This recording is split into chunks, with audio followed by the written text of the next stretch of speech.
So good morning again and welcome to Waze Amaze, a timely conversation about the winning moves for the changing corporate ladder. My name is Lydia Blanco and I am a digital and events editor at Black Enterprise, and I am so excited for this conversation. I have two phenomenal women joining me on stage this morning. We have Michele Myer-Shipp, Esquire, Principal Chief Diversity and Inclusion Officer at KPMG. And we have the lovely Camille John, who is the SVP Enterprise Head of Underrepresented Ethnic Talent at Bank of America. The corporate ladder is ever-changing and ever-evolving, and getting ahead in a post-disruption corporate world can be more like a game of chutes and ladders than the vertical climb it once was. So we hope to take away this conversation how to navigate the new, uncharted, maze-like paths to your next and ultimate role. Ladies, thank you again for being here. You're welcome. So before we get into the questions, I'd like for each of you ladies to introduce yourselves, tell us who you are in your own world, or your own words, and how you got to where you are today.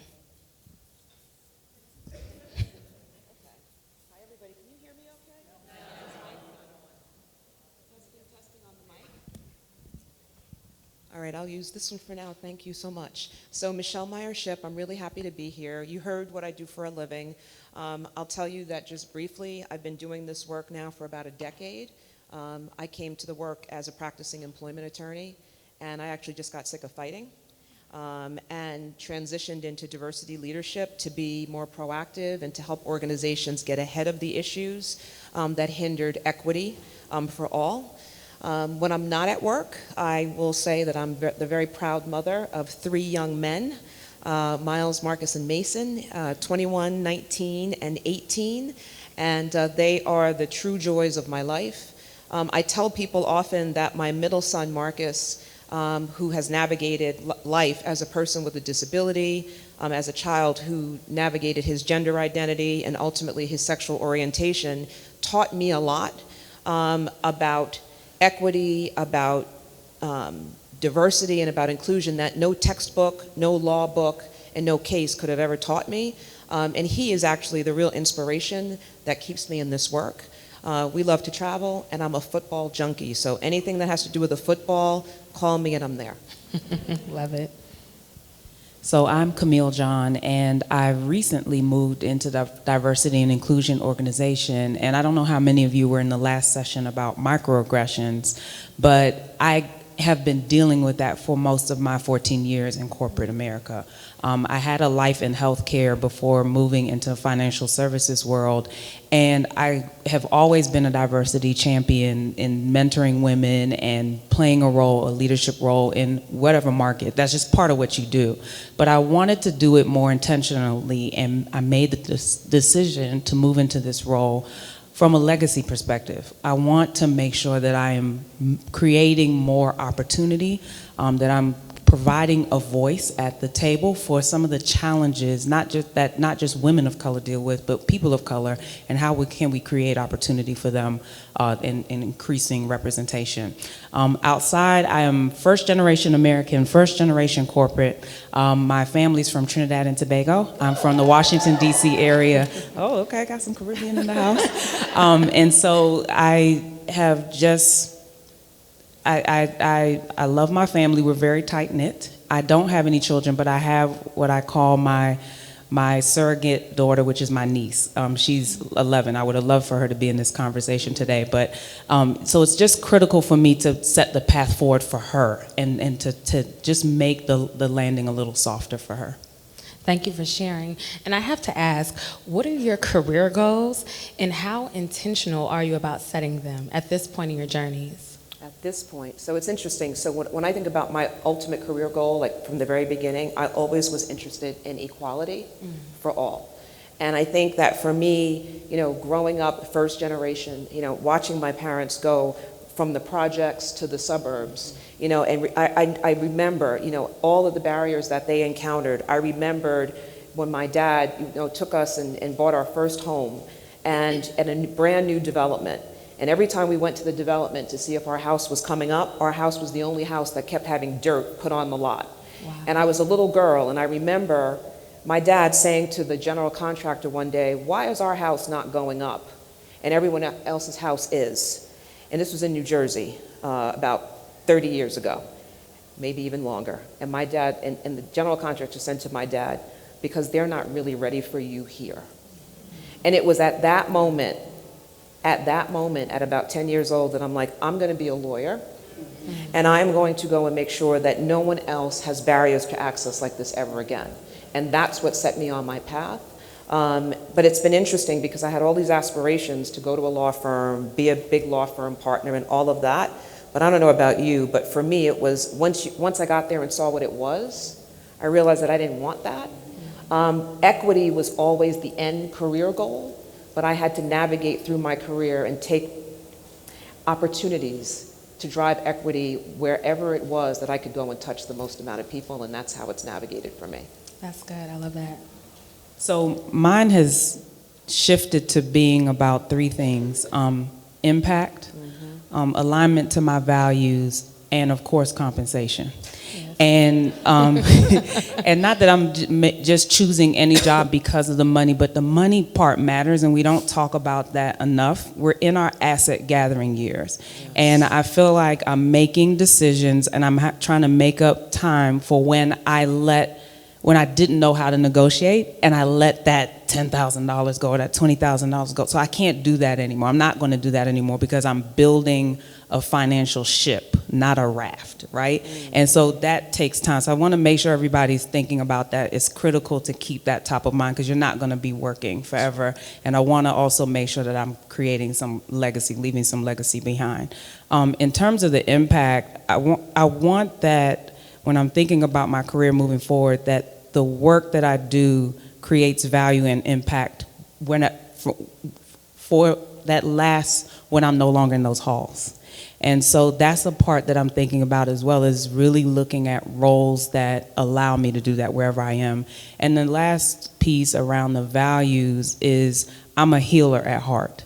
So if any role, any job, I started in the line of business at Bank of America, but any role that I was in, if it didn't align to me being able to play that role as a healer, then I knew it wasn't going to be the right role. And so those are the three things that I stay in alignment with. And like Michelle, I started in healthcare. I was going to go to medical school. And almost when I was getting through the end of my degree, I was like, this is not it for me. And so I thought healing had to be in that kind of way. And I realized that there were other places in which I could provide that. So I had to really broaden my sense and vision on what the healer piece looks like. You know, what I hear is alignment as well as flexibility, right? We are ever evolving. And I have to ask, how have you remained adaptable and flexible as your goals have changed, but also stay in alignment? You know, I think for me, and it sounds like for you too, I mean, it really is the passion that drives you. I mean, when you just describe the kind of, you know, the core value that you stick to, you know, I think about, for me, it's always been equality. And an opportunity that's going to allow me to help ensure equality for others, like that's what keeps me focused. And I also, and my colleagues will tell you, they know me, I mean, I'm not going to be somewhere where I'm not happy. I'm not going to be somewhere where I can't thrive. And I'm not, just like that last panel talked about, I'm not going to be somewhere where I can't bring my true self to work. So for me, it's, can I drive equality and can I bring my full self? And if not, I'm out.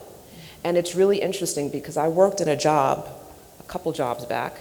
And if you look me up, you'll know which job it was. I'm not going to say it. But I was only there for about 10 months. And the reason I was only there for 10 months is because their values and my values were not aligned. And I knew that I would not be able to drive equality in a way that it had been sold to me that I might be able to drive equality. And I had a very candid conversation with the person that ran that organization. And I said, I have to be honest with you, I don't think our values align. So let's just figure out how we make this transition. I'm out. So that's how I try to navigate the world. Like Michelle, I mean, I've had to learn to be, the flexibility has gotten forced on me in the past, where I was in the wrong role. It was just so wrong. And the environment was wrong, the leadership was wrong for me, right? It may have been great for somebody else. It wasn't right for me. And so they talked about in the last panel the emotional tax. I have paid so many emotional taxes, dividends, anything that you can think about, because I chose to stay where it wasn't in alignment in all of those areas. And so now that flexibility is just really assessing it much earlier, that, this is nothing personal, it's just not going to work. And I have to make a better decision so that I can keep myself mentally healthy. That is so key. My goodness, we talk about microaggressions, macroaggressions, and where Black women are in the workplace. There's so many different reports, but I don't think there are enough honest conversations about what those processes look like. So I have to ask, is the corporate ladder changing for Black women? I would say the ladder is still the same. There are more rungs available to me now. Okay. Right? So there's still rules that I have to follow. There are things that I need to do. Those are core elements across the board. There are more rungs available because people are recognizing the value that women of color can bring. But there's just we also have to be careful to understand it's not always going to be a steady ascension up the ladder. So you have to sometimes think about where you're going to step side to side, which will ultimately position you to move up. And I'll just add to that to say, again, remember, my core foundation is equality, right? So when I think about the ladder, I think about the fact that the ladder has widened and there is room for us to ascend. I think there are more women clearly in corporate America, which is a good thing, so we have more opportunities. But with that, I think there's good and there's bad. And I know you probably experienced this as well. The more senior you get, the more lonely it gets. Right. The more senior you get, the narrower the ladder gets. And the more senior you get, the more you're navigating politics, the ladder kind of gets shaky. And so I'm always trying to keep that in mind as I'm navigating, because quite frankly, there are instances in which I've had colleagues say to me, you know what, I actually am at a point now where I don't know, this ladder is so shaky right here, I don't really know if I want to continue to ascend. That's good. So again, I think you said it right. I think it's really personal, but the good news is the ladder has absolutely widened for us, and the opportunity is there. That is really important that you say that. And I have to ask, what is the importance of being able to move laterally and knowing when to come off the ladder a little bit? For me, we have to remember, for laterals, not all roles are the same. Right? So sometimes you can be in a role that gives you very limited visibility, limited opportunity for growth, limited opportunities to just see something new.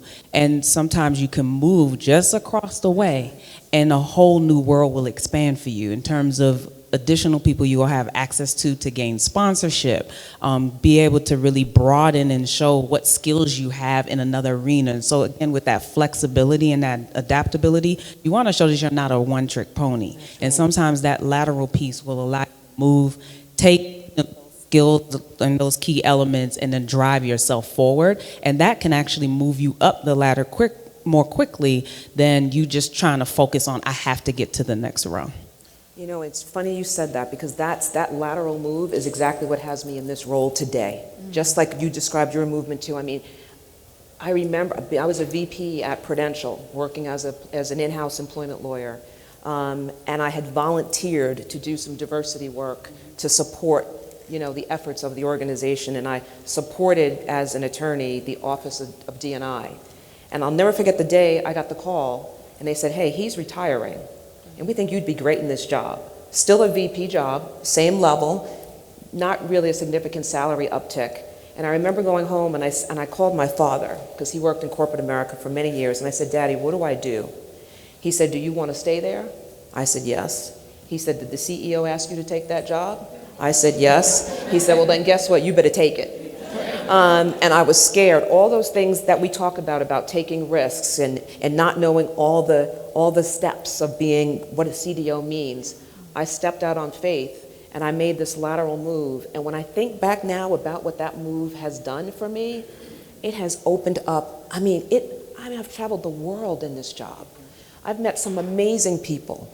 You know, I've been able to do some really cool, fun things. And I don't know that that ever would have happened if I stayed in the other lateral position. So I think it's critical that we all be open to those lateral moves. And I'll be real honest with you, I've had some friends that have taken moves that were not exactly lateral, but they actually took a step down and went around and went up in ways that they would have never excelled. So I think going back to the point we started with, we have to be flexible in our careers, and as long as the opportunity is aligned to our values and what matters to us, I don't think you can go wrong. That's really good. I want to go back to that phone call, because that phone call sounds a lot like sponsorship. Yes. And you have to be exceptional, and you also have to be visible. Can you talk about the importance of being visible, exceptional, as well as doing it in a way that others reach out to you to sponsor you? That was a life lesson. I didn't even know it was happening. You know, I really didn't know it was happening. I was volunteering to lead, you know, our company's African American BRG. I was volunteering to lead the law department's diversity council. I did not know the CEO was watching. I did not know the general counsel was watching, and for that matter, I didn't even think they cared. So to get that call, that was my life lesson in what sponsorship really was. It was, okay, now I get it. I don't necessarily pick this person. I don't necessarily always appreciate this person is watching, but it was a life lesson for me that you never know who's watching you. You never know what skills you have that you may not recognize you have, that someone else sees in you. So I think sponsorship is absolutely essential. And so getting out there and building relationships, raising your hand and taking on a stretch assignment, that's the way to get it, to get access to those sponsors. That's really good. Camille, please. I had a similar experience, and actually the role I'm in now is a lateral, but it's not comparable to what I was doing before. And when you think about that visibility, it's really about your profile. My coach calls it your profile. What are you doing to set that profile? And like Michelle, I played a chair role in our employee networks, and as well as served on our diversity and inclusion council. So I was constantly getting into rooms that I would not have had access to if I was just trying to shimmy in from my job role. Yeah. That allowed me to have space and access and visibility to leaders that would have never seen me otherwise, because I wasn't in a major hub city, right? So how do you get access? Because you can't depend on just having sponsors in your specific location. You need to be thinking enterprise-wide, or the worldwide and very globally. So taking those assignments and raising your hand, even if you're being voluntold, yes, take it. Because it will provide you the ability to have access. And I would have never imagined that it would have opened doors in that way. I just thought I was checking the box. That's really good. One of the ways that we are able to do that is by going out and getting additional certifications and always be learning. Have you ladies had that experience? I know you have to stay on your toes, right? Yeah. But instead of being voluntold or someone asking you to do something, what are some of the ways that you make sure that you're always at the top of your game?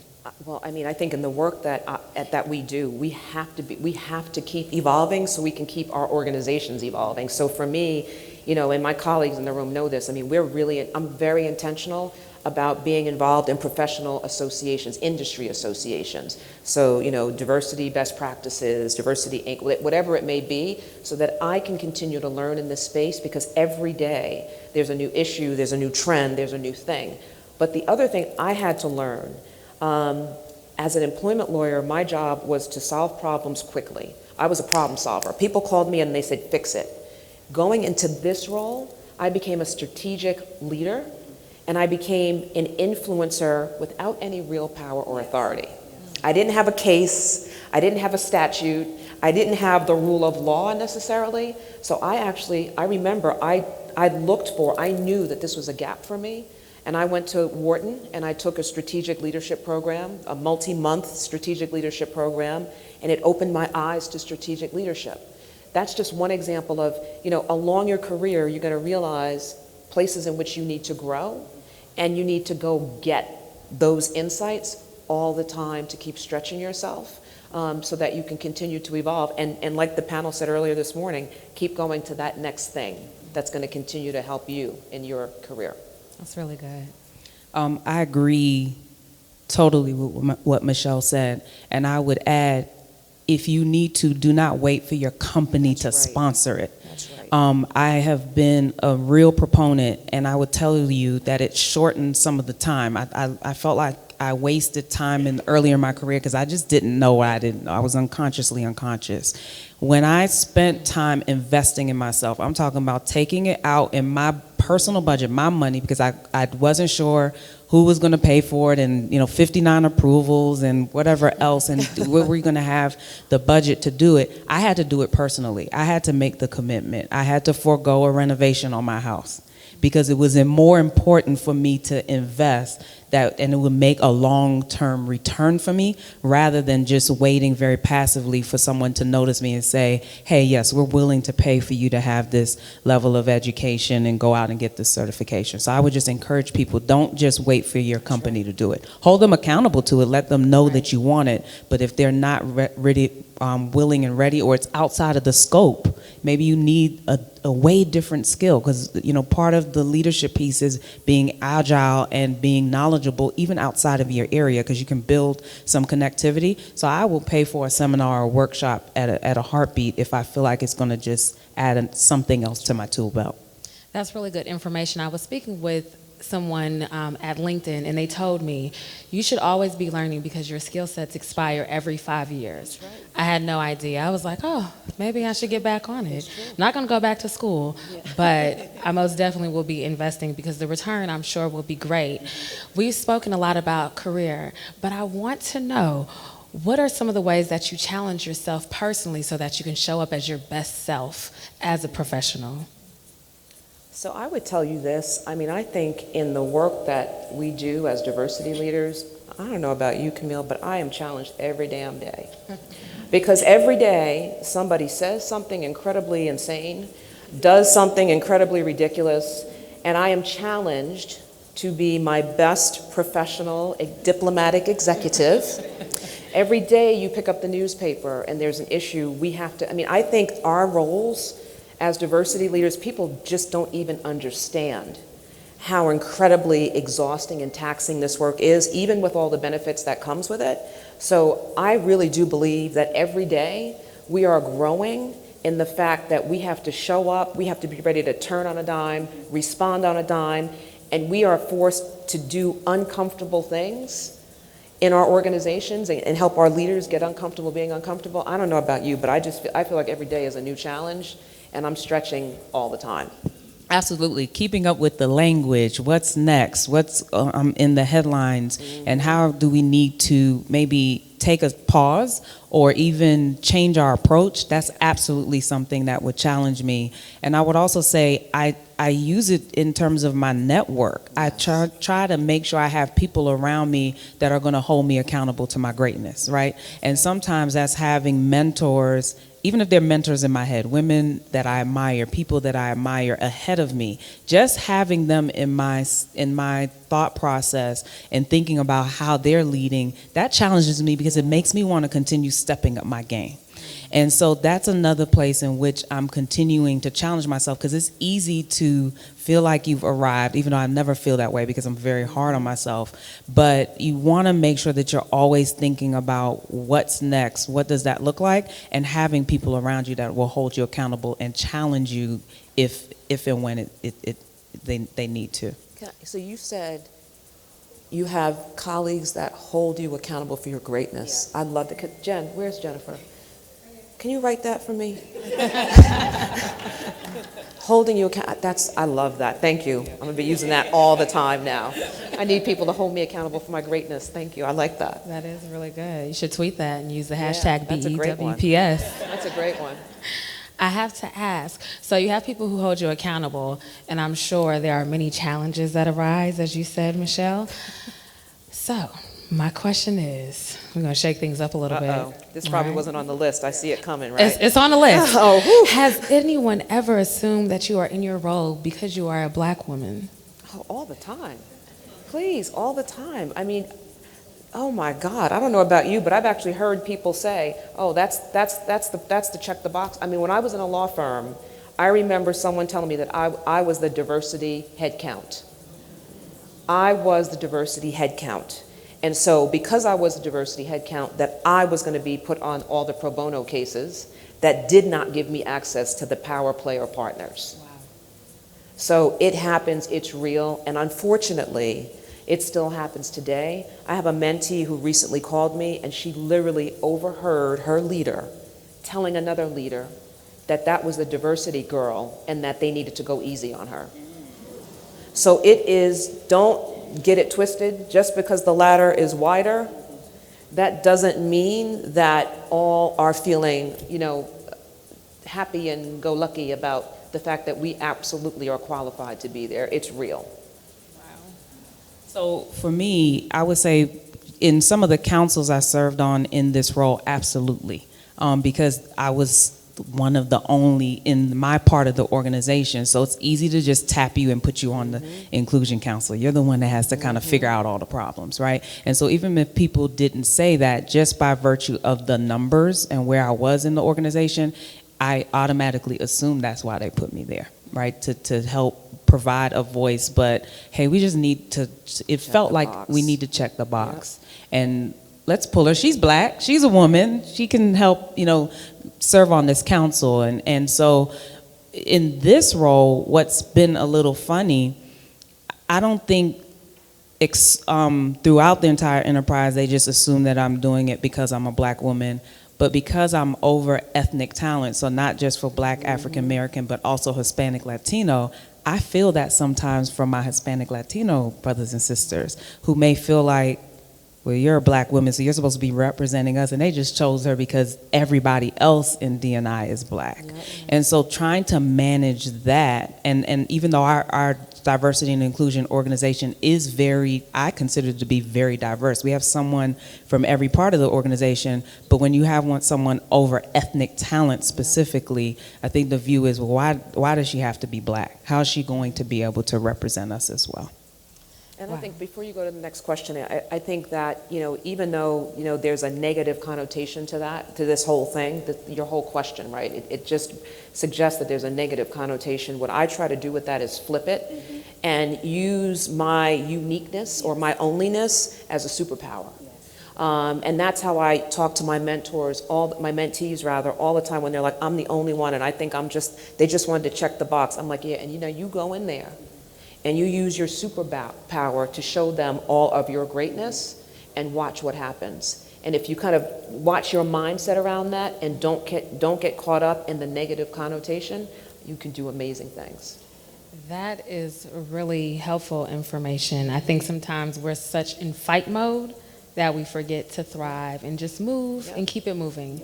But that's also a great segue to my next question, because as black women, as women of color, men of color who in the room, we face a lot of unique dynamics as we move up and around and just navigate spaces that weren't necessarily created with us in mind. And I know for black women, we always hear about being the mad black woman, the angry black woman.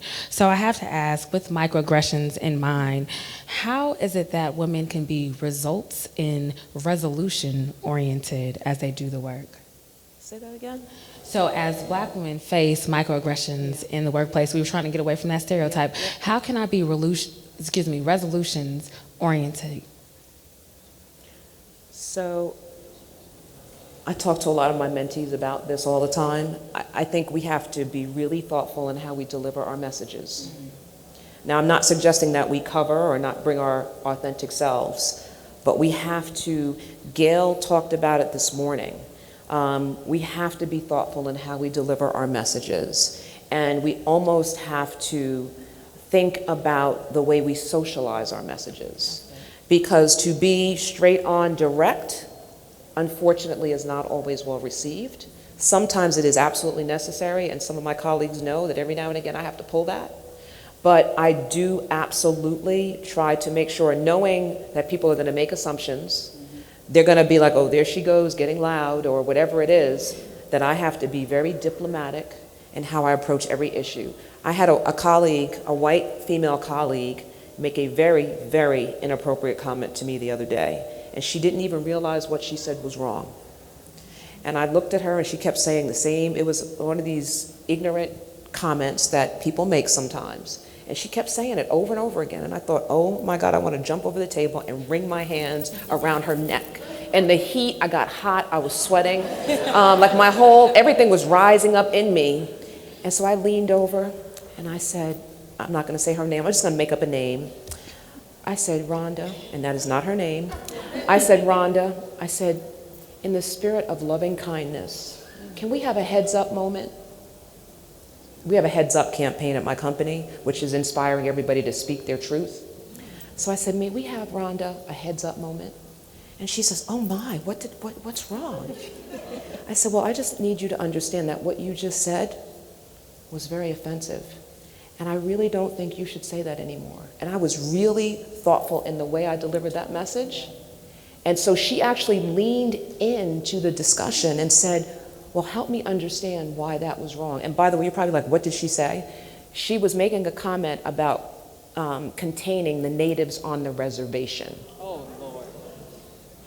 And I don't want to get too off track, but I started the story by saying that as the granddaughter of a 104-year-old woman who grew up on the Shinnecock Indian Reservation in Long Island, it was personally offensive to me because the reservation is indeed my second home, and that we are not wild animals. And she turned all kind of shades of red, like this table, but there was calm. I was paced, and she got up, she apologized, and she hugged me. And we walked away, and we were all good. But had I gone in at that the way my body was reacting, just think about all the ways that would have gone wrong and all the ways I would have been the angry black woman. Mm-hmm. So it's the way you deliver the message. And by the way, Camille, I don't know about you, but sometimes we have to deliver such hard messages that we have to walk away from it at the moment and think about how we deliver it. I mean, I've sat on stuff for a week because I had to think about how I positioned the message so I didn't end up being the cause of the issue. That's a life lesson. You unpacked that so beautifully, Michelle. And I would add, I've had to learn two things. One, the power of a question. Yes. Because sometimes I suffer from RBF. How many of you have RBF in here? So I just don't generally have a really warm and fuzzy face, and I have to be conscious of that. So people already have assumptions about me, who I am, how I'm going to show up. My sister laughed at me because I've been wearing my hair like this a couple years now, and she said, with you wearing your hair like that, you seem like somebody who's going to talk back, you know. So she tells me, you know, why don't you try to go back and wear it flat? And she says, so I have to be conscious of all those things, but I've decided to just lean into my difference, and I like to be different in, you know, how I dress and all that stuff. So I'm not going to change that anymore. But I now learned to really use a question, and my father is brilliant at this. He's just so good at just not ever answering you. And, well, what did you mean? Yes. And he'll just say, meaning?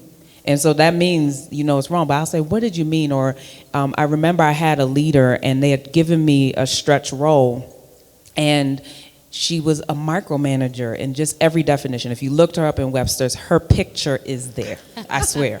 And we were teeing up this project, and she was taking on the whole role. She wanted to, you know, bring somebody else into the conversation, and this is what it's going to be. And so I was really angry because she didn't even ask me, well, what are your views? I'm supposed to be leading this. You've entrusted me to lead this. And I had to call her and say, is there something that I've done that makes you feel like you can't trust me to do this? Have I dropped the ball somewhere? Is there just... And she's like, well, what do you mean by that? Because she was not self-aware that she was showing up as a micromanager. I can't tell my old manager, you're a micromanager. So it made her have to take a pause. Self-reflect. And say, well, how am I showing up in this moment? So I would say really think about the power of a question, because most times when you're coming back, especially if you have people that are well connected, or they'll try to come after you with a knife later and knife you in your back, or, you know, hit you on the side over here when you can't see it. Sometimes you have to just turn and give them the opportunity and throw a mirror at them with that question. And so that's one piece that I worked on. The other has been just really going back and just knowing you just have to sometimes circle back with the conversation and just let them know the impact of what they shared. Maybe I need you to understand my story. So in this role, I talked before about having a Caribbean heritage, and that's where I have a point of connection with some of my Hispanic, Latino brothers and sisters, and saying, hey, I understand the immigrant experience because my parents are immigrants. We still have family back home. This is how it shows up. We still have to send things for people or look out when there's a hurricane. So not that I'm assuming familiarity, but just letting them know, don't just assume that I'm one way. We're not a monolith. We're a tapestry. Yep. So there's so many different little pieces, and making sure that you can articulate that story. And with that, Carla Harris always says this, making sure that you define your feeling before they define it. Yes. So if I am angry, because sometimes you have to show that I really wasn't pleased by that, I will just say, I feel very passionate about this, so that they're not getting to define, oh, she's angry. Yeah. And then that also helps because that's the language you're leaving behind in terms of defining who you are. That is so good. Timing, language, culture, and tone. And really quickly, too, with the microaggressions, when you're hit with them, when people say, like, untoward things to you, to your point, Camille, I always like to say, help me understand what you mean by that. Just help me understand, because it's like the mirror. You see it pop up, you see eyes go kind of wide, and people realize at that moment, I think I probably stepped in something. That's really good. At this time, we are actually going to go into Q&A. So if you have a question, please make your way to the microphone. We have our first question. Hi, I'm Pam Johnson with FedEx, and I want to say I really enjoy all this conversation. It's striking me very well. But I'm sure several of us wanted to know, what was that you said you suffer from? The initials? RBF, resting bitch face. Okay, I'm recalling that now. She's like, duly noted. She's like, duly noted, duly noted.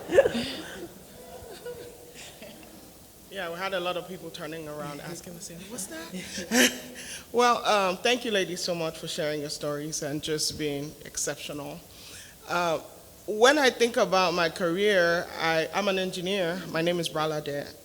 And I work as an individual contributor now, really effective, doing great work, but that's not all that I am. So I feel like I'm using about 40% of my abilities.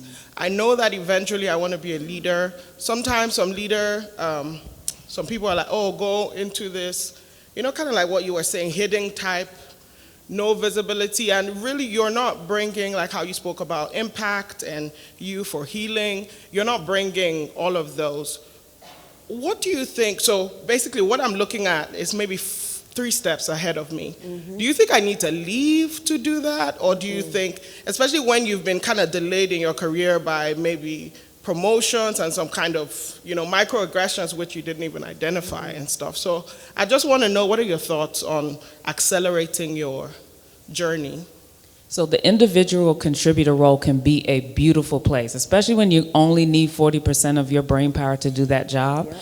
You can go out and start to develop and intentionally build your profile and spend your time on things that matter to you outside. So I've been in that, I've had that kind of role before, and I kept thinking, is this career suicide? But it was actually one of the best things I did in my career, because I was able to take time to invest in a professional coach, go out and do some delegations, or travel more globally from a business perspective and be on other stages, take on board roles. It just allowed me the capacity to broaden myself in that way.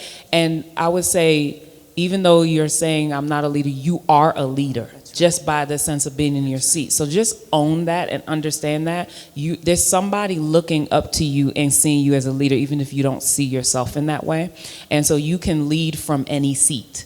And so Michelle talked about influence.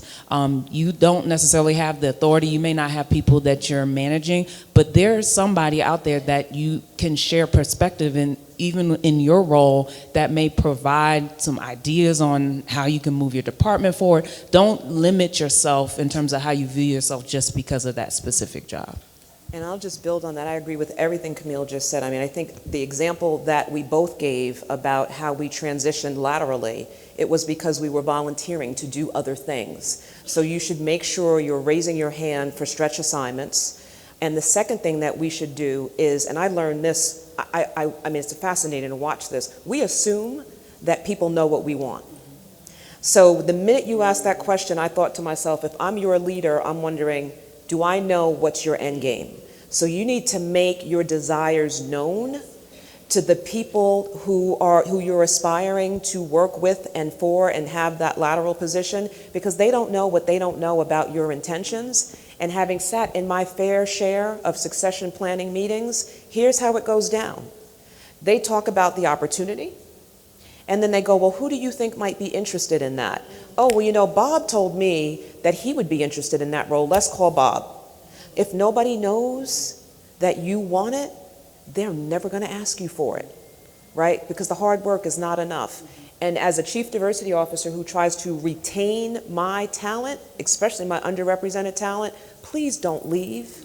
Please don't leave until you make sure you've done everything you can to let people know that you are ready, willing, and able to serve. And go get your job.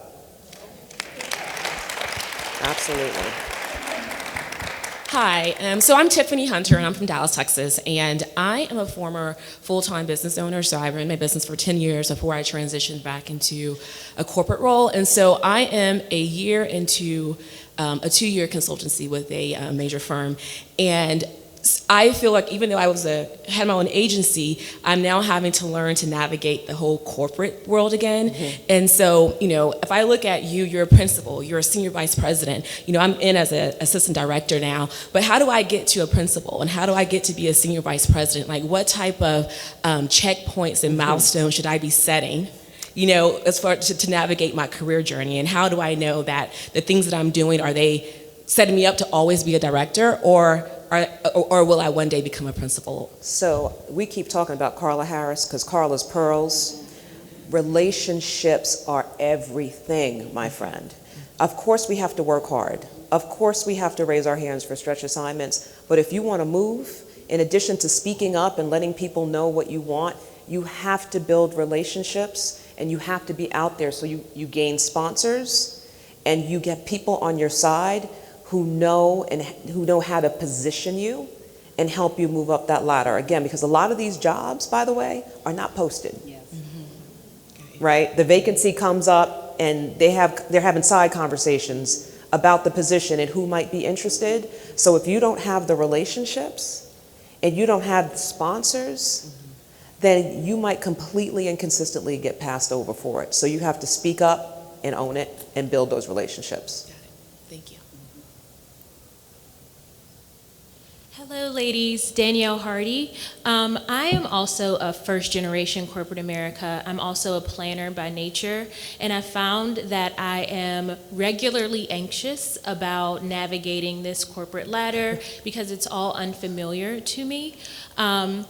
And I also have imposter syndrome telling me that I'm lucky enough to even be on the ladder, let alone get to the top. So what advice can you give to anxious future women of power to kind of help ease some of that anxiety and let us know that even if we don't know the next step, we're on the right path? So in addition to RBF, I have imposter syndrome, okay? So I deal with that all the time. And I had someone that helped to identify it. And regularly, even in my role today, I will have those moments like, when are they gonna figure out I don't belong here? I talked my way into this job. And so I sometimes have to also go back and count my successes. Coming from a family that was always just succeed, I felt I had a responsibility for the fact that my parents emigrated here to succeed. So that put more pressure. So a lot of it was just self-imposed pressure. That's right. And what that also allowed me to do, because they always raised me to be humble, I don't count my successes. It's still something that I struggle with. So I think you have to celebrate those wins so you can ease in and understand you do belong here. That's right. Right? Even if you're telling yourself, then get people around you that will remind you. And I have those moments where folks still have to remind, like, you're going to be fine, girl. You always do this. You always stress out, and then it's fine. But you need to continue to have that reminder. You also said you're a planner by nature. I've been very analytical and a planner. And I'm going to tell you, after a while, you have to kind of throw some of that out the window, too. Right. Because it's not always going to go according to that plan.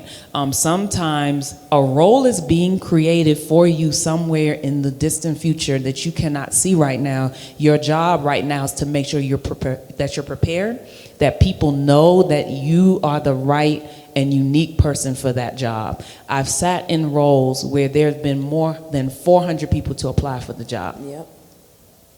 And I had already had that conversation that, listen, I'm interested in being in your world. What would that look like? And I was making sure to do the work to show them that I'm already performing in that capacity. There may be some other areas that, I need to make up the gap, but they could kind of see me there. And that's where Michelle talked about sponsors being so critical.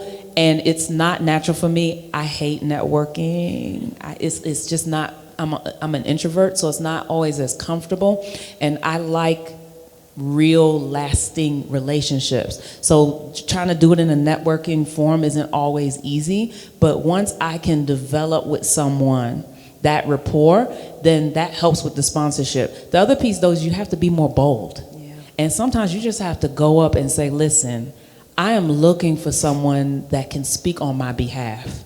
Can you tell me what that looks like? What would that look like? How can I earn that from you? Or who's some people I should be thinking about? So just do some of the work and take some of the pressure down. And that will help you with dealing with the imposter syndrome. And I'm just going to build on that and say 3 things to you. One is you have to get comfortable being uncomfortable and being bold, right? The second thing is you have to constantly counter the negative self-talk. We do this to ourselves, to your point, all the time. You belong there. Your being a black woman in corporate America is your superpower. Own it. Own it every day. Talk yourself off the ledge every time a negative self-thought comes up. And then here's a little secret you need to know. The higher up they get, the kookier they get. They are not perfect. They are, as human beings, we are all fundamentally flawed. And this is why I'm not afraid of any of them. Okay? Because as human beings, we are all fundamentally flawed. And even our CEOs are insecure. Even our CEOs and our board members are imperfect. When I hear some of the things that come out of their mouths and the way that they are confused and chaotic about things, it really makes you realize that they are just as nervous as you half the time, and they have even more pressures on their shoulders. So don't worry about them, because they're just as shook up as you are. So own it. Go get it. Seriously.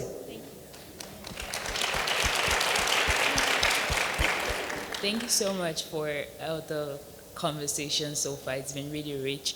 I want to build on one of the comments that you made, Michelle, about the diversity head count. You both made it, actually. At my role, this is my first job in corporate America, and it's been very interesting for me, being in the tech space and also being a black woman. And I think personally, I even take I see myself, they don't say that, but I think that I am the diversity head count, and it sometimes impacts like how I interpret things and all. So my question is that for the first job where you heard them say that you had diversity headcount and pushed you to pro bono opportunities. How did you like navigate getting back into like the real projects where the power players are? And then just to both of you, how have you navigated like on that spinning on the diversity, still the headcount, like either mentality or even the feedback from the leaders or people around you to do your best job? So I took that pro bono assignment and I rocked it. I said, okay, if this is where you're going to make me be, I mean, I literally was part of a National Geographic autobiography about an African refugee who I helped get asylum, and it was literally, it won an Emmy. And when I went back to that, so the law firm put me in legal services, like I had to leave the law firm and go work in legal services for 6 months in the hood, you know, they literally just threw me out there. And I was like, all right, watch what I'm gonna go and do. And when I came back with my award-winning Emmy movie that I was in, guess what? Guess who suddenly got access to the cases? Guess who suddenly got access to the partners? So work what may seem like a challenge to your advantage. And again, remember, you have a superpower. So whatever it is, wherever you are, work it and own it, and you will win. Hi, I am currently in IT leadership, and I want to piggyback on a comment that the other young lady said, that you said, don't leave, make sure you let them know. What happens when you have sponsors, you have a great career, things are going great, you let them know, but at the same time, all these opportunities come toward you from other companies, other areas, other organizations, and you see things that happen, and maybe that you're at the height of where you're going to be at the organization that you are, and they know what you want, and other people are offering you what you want. When is it time to leave? Go ahead. That's when my conversations become a little bit more intentional. And you start putting a timeline behind it in terms of, hey, if I'm not seeing something in the next 6 months, I will be moving forward with what I'm seeing externally. If something's not, if I'm, we've talked about this, when do you anticipate this kind of role becoming available? Or is there another assignment I should be doing in the meantime while what I want is becoming available? So I would try to get more commitments around the timeline, and make sure you really have scorched the earth in terms of everyone knowing, not in a crazy way, but that you've really intentionally planted that seed. Because a lot of times we think that we've let people know, and you really haven't. They don't really understand that you're a risk to being gone from the organization. Once you've done that, if you're not getting what you need, then you're not willing to invest in me, and it's time for me to look at something else. I'm missing opportunities by not going somewhere else, and maybe we can have the conversation when whatever becomes available, but I'm gonna go over here because obviously you guys aren't taking me seriously in terms of what my opportunities are here. And so I would really measure that, but make sure you really had that conversation with the right people, because sometimes those sponsors aren't talking in the way that you think they might be. So really assess your sponsorship relationships, that they're talking to the right people to make sure that they're aware of that you're at risk. Yeah, and I would just say know your organization, because sometimes the opportunity actually just may not be there. Or like, let's just say the organization may be going through a restructure, or they may be going through a change in leadership, and it may actually be that it's never going to be there, and you've been sitting there waiting for it. It's time to go. So it really is an individual assessment that you have to make based on everything Camille said, and based on knowing what's going on in your organization and what's the path forward. What direction is the organization going in, and is this likely to be an opportunity for me in the next 2 to 5 years? And if it's not, and something else has come, see ya, gotta go. Bye-bye. Thank you. Yep. Ladies, you have been incredible. Thank you so much for being such a great resource. You are so welcome. And I hope that you all leave encouraged and with the tools that you need to waze the maze. Thank you. Thank you so much. Thanks, everybody. Thank you.